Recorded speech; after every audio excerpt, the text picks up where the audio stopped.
વિદ્યાર્થી સૌ નાગરિકો દ્વારા આયોજિત આજની આ તિરંગા યાત્રામાં આપણા સૌની વચ્ચે ઉપસ્થિત આપણા સૌના માર્ગદર્શક અને ગુજરાત સરકારના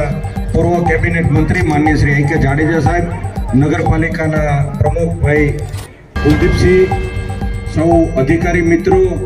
સૌ નાગરિકો, મારા ભવિષ્યના સૌ વાલા વિદ્યાર્થી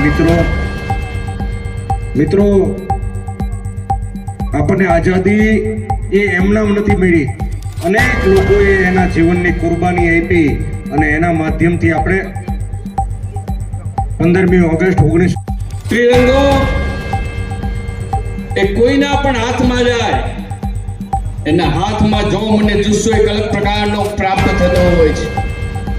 એ ત્રિરંગાની શાન વધારવી એ